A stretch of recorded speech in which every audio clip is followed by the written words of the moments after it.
There we go. All right, so we're going to get into talking about past clients and center of influence today. Gosh, past clients, center of influence. Think about all of us. Think about your business. Where is the bulk of your business coming from? It's probably past client, center of influence. It is so vitally important to any business. In fact, if you were to poll like all the real estate agents in the history of real estate, where does the bulk of their business come from? Past client, center of influence. So it's a super important and super valuable aspect. We talk about expired listings and for sale by owners and pay per click and all this social media stuff and past client center of influence. Nothing stronger than that. These are your friends, they're your neighbors, they're your family, they're the people you've helped in the past. These are like your raving fans in most cases. So today we're going to talk about just going deeper into that group of people and how we can do it at a higher level based on the Mike Ferry system. So point number one on past client center of influence is remember that past clients and center of influence are our personal gold mines. Think of them in that way. They're our personal gold mines. They truly are. They're a gold mine. These people know you. They like you. They trust you. They want to support you. They're your cheerleaders. Let me let Dave in. These people, more than any other group on the planet, want you to have success. They want to refer you clients. They want to continue to do business with you. So we should be taking care of them. We should be supporting them. We should be communicating with them. So remember, they are our personal gold mines. Think of them that way. Give them that level of respect, that level of gratitude, because they are like an annuity program. You know what an annuity is? An annuity is like the gift that keeps on giving. Over time, these people send you listings, send you buyers, send you business. Point number two, treat your past clients and center of influence with respect because they are an asset that will allow your business to grow. I treat these people, and we should all, we treat everybody with respect, right? But I go above and beyond for my past clients, center of influence. I go out of my way with humility and joy and happiness to serve because they're such an asset that continue to allow my business to grow.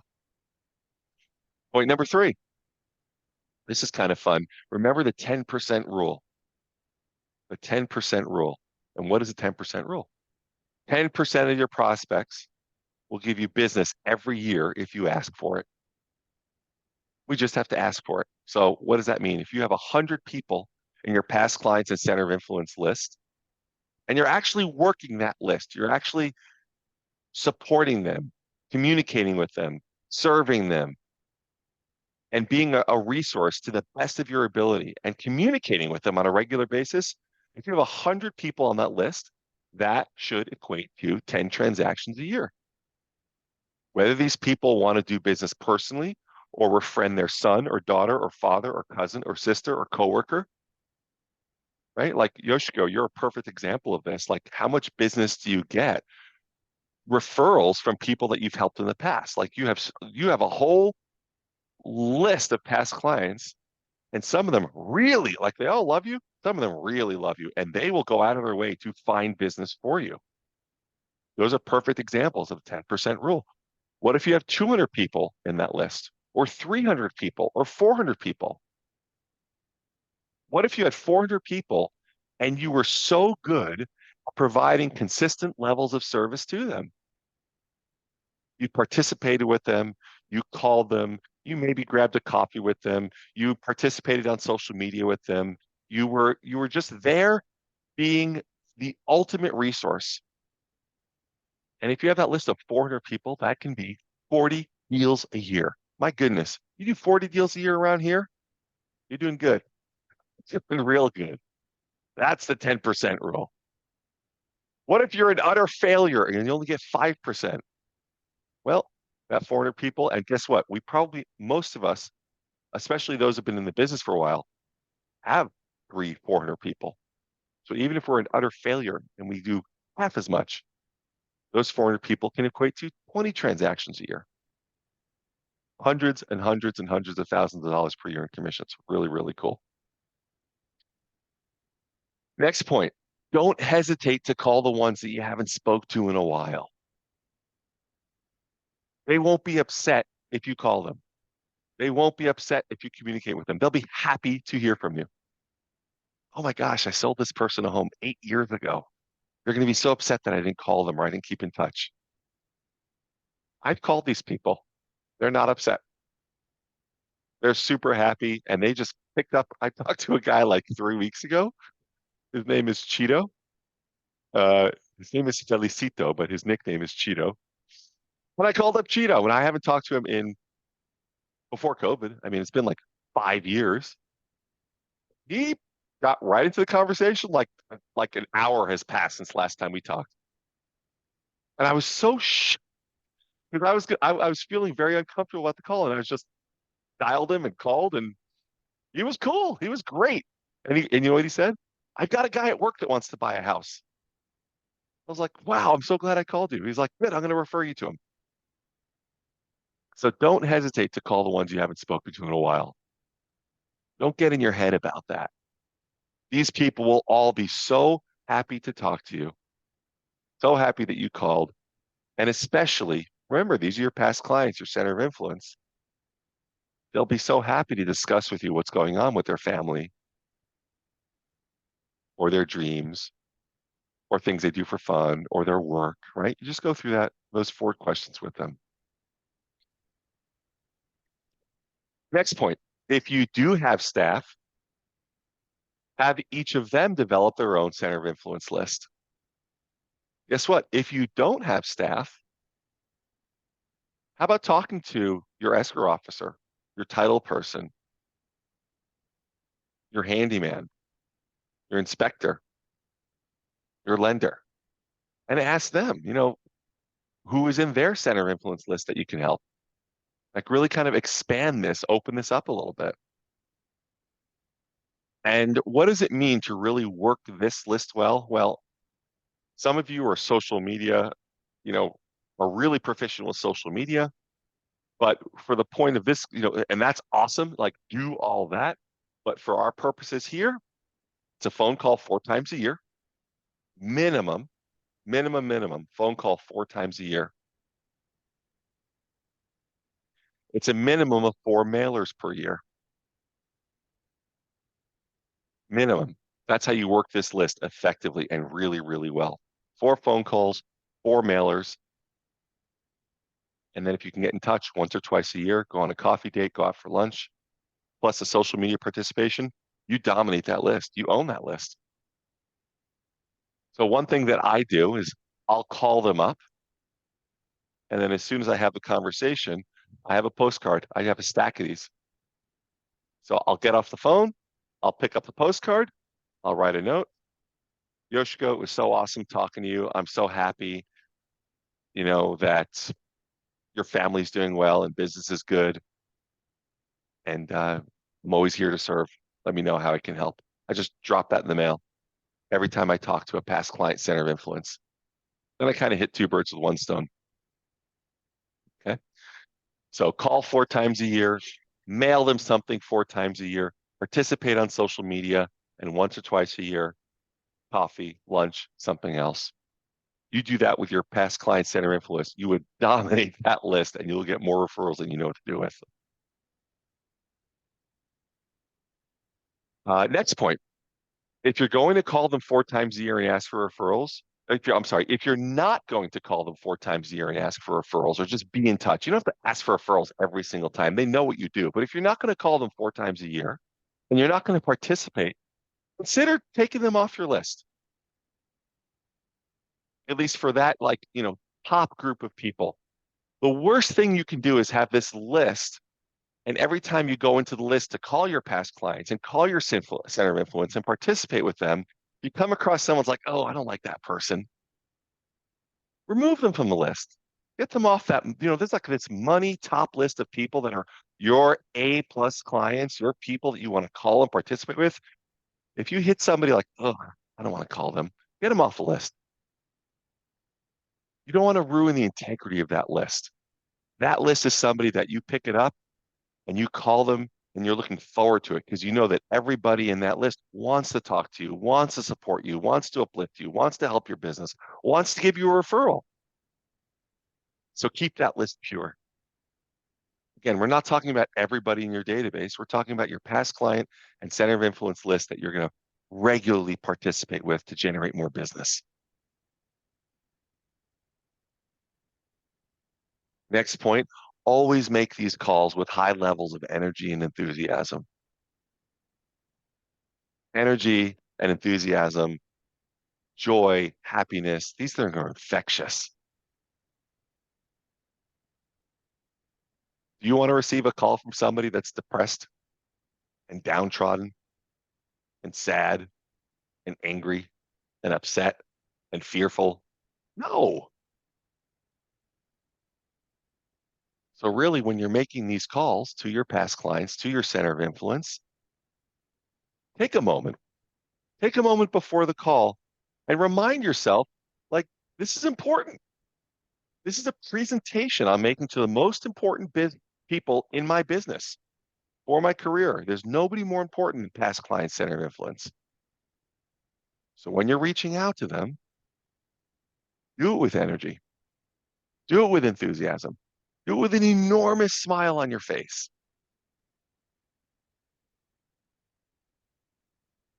Next point with regard to past clients and center of influence, determine who on your list provides the highest number of referrals and contact them monthly, not quarterly. There are some people, think about this. Think about who is your biggest referral source. Maybe it's a lender. Maybe it's a friend from a previous job. Maybe it's a family member.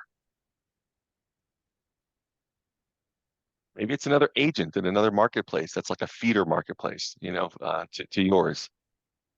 But think about who gives you the most referrals. Who has given you the most referrals in your career? Those people, talk to them more. Double down on that relationship, right? And talk to them monthly. Participate with them at a much higher level.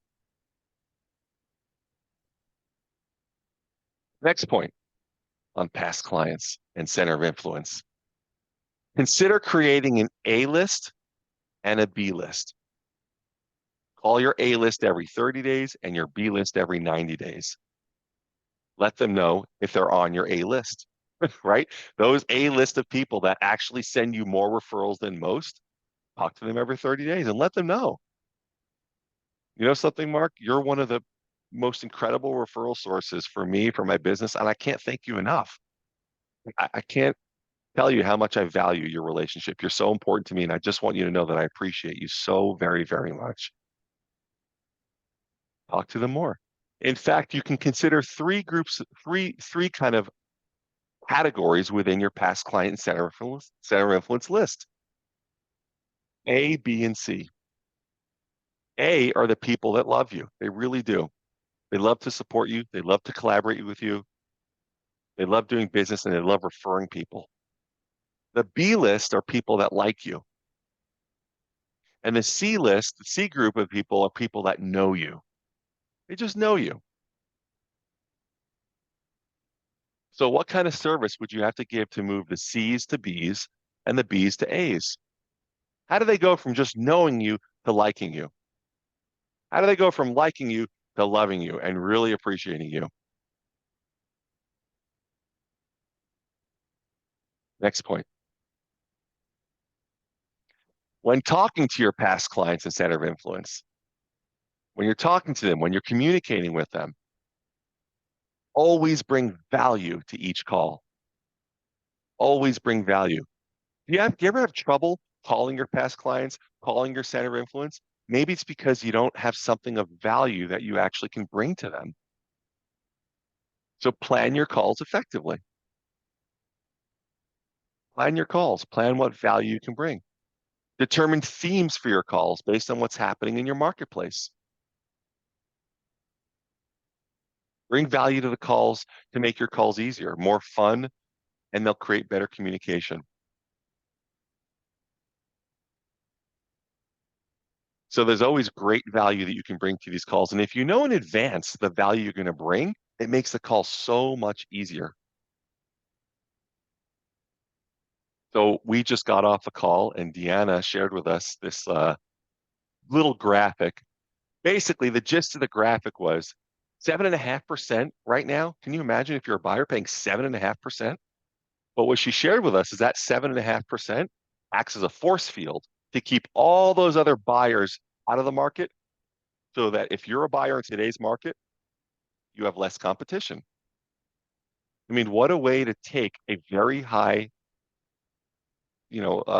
interest rate and and reframe it as a way to win. So that's something that can be used as value, right? You call your past clients, your center of influence, and you might say, listen, uh, are you aware of what's happening in the market? Did you know that rates are currently at about 7.5%? It seems really high, doesn't it? Well, I tell you, I look at it as a different way. I see that 7.5% as a force field so that it keeps all you know, the halfway in, halfway out buyers, it keeps them out on the sidelines. But those people that are really motivated, it means they have less competition. So who do you know that really wants to take advantage of the current market conditions, the less competition to try and get a deal on on a property right now? I don't know that I would use that on my past clients. I'm just kind of spitballing right now with you guys. The point is, bring something of value. We have a super inexpensive listing right now. You know, call our past clients with that. Did you know that you can buy a home in the South Bay for under 350,000? We just listed one. I wanted to call all my past clients because you guys must know somebody. I want this deal to go to someone that I care about because it's such a smoking deal. So I wanted to see who you might know. Sometimes just calling up your past clients and for real estate for a moment to just see how they're doing and what questions they might have and how can you help is of value. Next point, set a goal to build your list to at least 1,000 names over the next couple of years. 1,000 names on your past clients and center of influence list. And remember, 10% of this list equals 100 transactions. For those that weren't on the call, there's a 10% return on this list if you work the list effectively. If you build your past clients and center of influence list to 1,000 people over the next 2, 3, 4, 5 years, and you effectively work that list, you never have to cold call again. You never have to door knock again. You don't have to call expired listings or for sale by owners. You're just working with your people, people that you like and that you appreciate, and that like you right back and appreciate you right back and trust you right back. Can you think of a better way to just generate business, easily generate business than working with your friends, your family, your colleagues, your neighbors, clients? So work on growing that list, building that list up to 1,000 names. That's just a fabulous, fantastic goal. By the way, when is the best opportunity to get a referral from a client? In many cases, it's while they're your current client.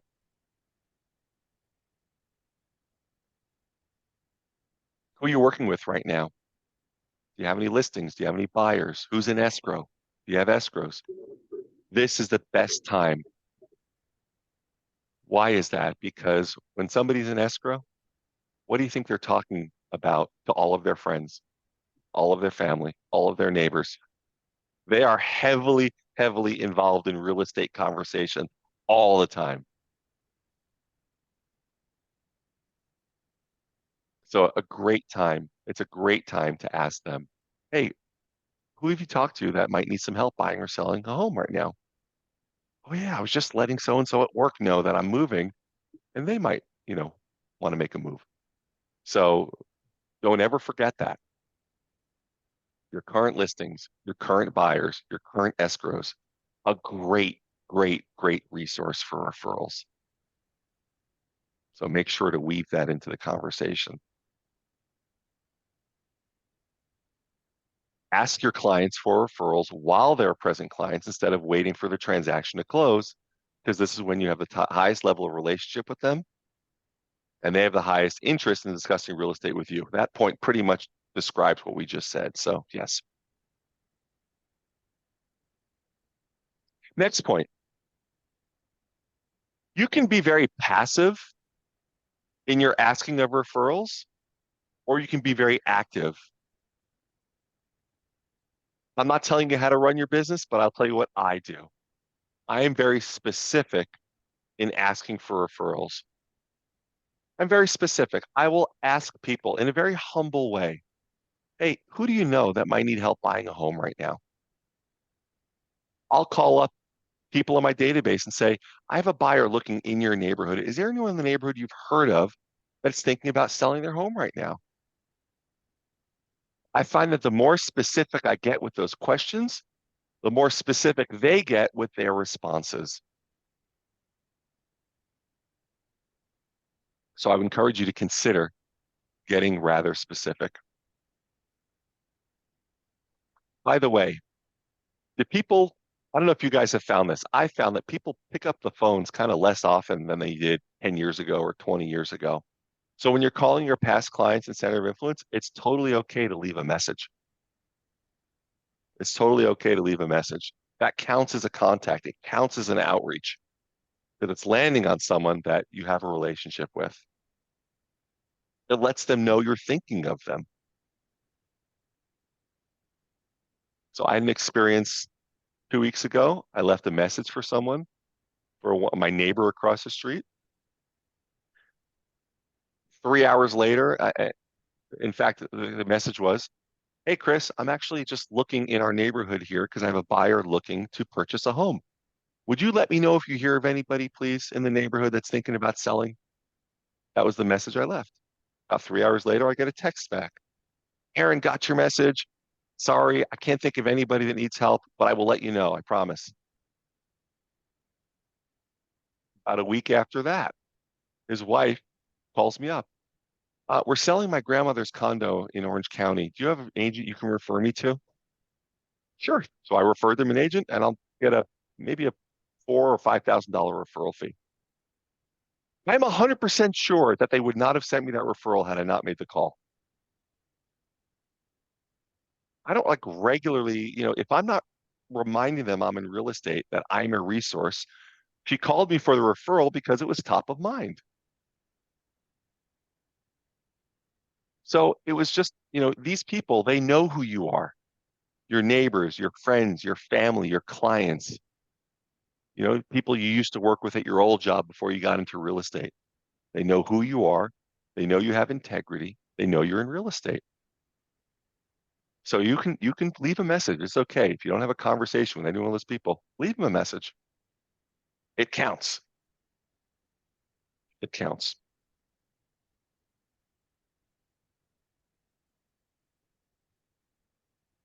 Next point. Remember, they're not waiting for your call. So don't be disappointed if they don't respond as quickly as you want, right? They're going out, they're going through their lives. They're picking up their kids at school, they're going to work, they're going on vacation, they're dealing with this, they're paying bills. They're not like waiting anxiously for your call. Sometimes you're going to catch somebody and they're having a bad day. Sometimes they might be a little short with you. Sometimes they won't return the call. In fact, a lot of people don't return my calls, but it's okay because they're, it's not about me, it's about them. I'm just going to be very consistent in my outreach, in my support, and I'm going to be a resource for them with humility. They don't need to all call me back immediately or at all. I'm just reminding them that I'm here to serve and I'm here to help, and I hope they're doing well. So no need to be disappointed if they don't get back to you immediately, if they don't send you referrals left and right. Don't have an expectation of you being 100% responsible for being of service and of serving effectively and efficiently, and everything will work itself out. Next point, work at being consistent with the calls that you make and work at having very high quality calls. Quality and quantity and consistency over time really does win this game in a big, big way. When you're talking to people, by the way, when you're talking to your past clients, when you're talking to their center of influence, one thing that I share with them is, listen, if you ever come across anybody that needs any help with buying or selling, give me a call. Call me immediately. I'm here to help. I let them know that. Call me immediately. I'm here. I'm teaching them how to effectively send me referrals when I'm communicating with them. And let's make the last point for today. Always ask for permission to call them on a regular basis. Always ask for permission because it really does prepare you for the next call. So if you've never actually called your past client and center of influence before, and you're going to start, let's say you're going to start today. You know what? I've got my list of past clients and center of influence. I think I'll start making these calls and I'll start today. It's a great thing to actually communicate with them, talk to them and say, you know what? I've had so much fun talking with you. Would it be okay if I gave you a call maybe once a quarter and gave you an update as to what's going on in the real estate market? Would that be okay? What are they going to say? Of course it'd be okay. Absolutely. I love talking to you, Aaron. Like, call me anytime. By asking permission, you're actually preparing them and you for the next call. Now, the people that do this regularly, that regularly participate with their past clients, with their center of influence, whether it's on the phone or via social media or in person, when there's a regular level of communication,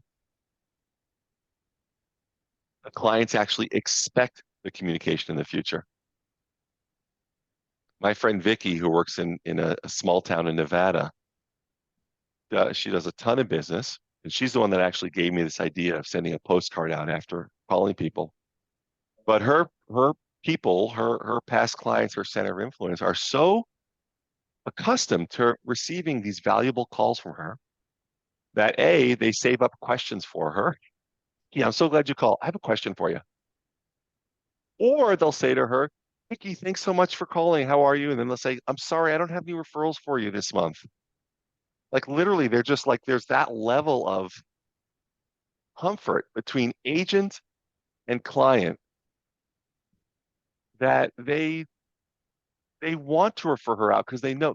Put it this way: think of your favorite restaurant, your favorite restaurant. How many of your friends have you told about that restaurant? You're telling people about it because you love it. You like the food, you like the experience, and you just want to share it with others. That's what your fans. That's how your raving fans feel about you. They want to share you with others. And by you ratcheting up and raising your level of participation with them, it'll just make it that much easier for them to share with their friends and their center of influence and their families and their coworkers. So let's stop it there. We'll open up the mics for a second. If anybody have any questions about either past clients or center of influence or any aspect of the business that we can cover as a group, whether it's schedule or mindset or working with buyers or working with sellers or prospecting or objection handling or mindset or anything. Anything you guys are dealing with? Any challenges?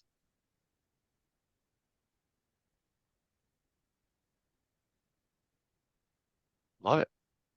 Well, good stuff then. I appreciate you guys being here. Prospect wise, reaching out to clients like 2 years ago.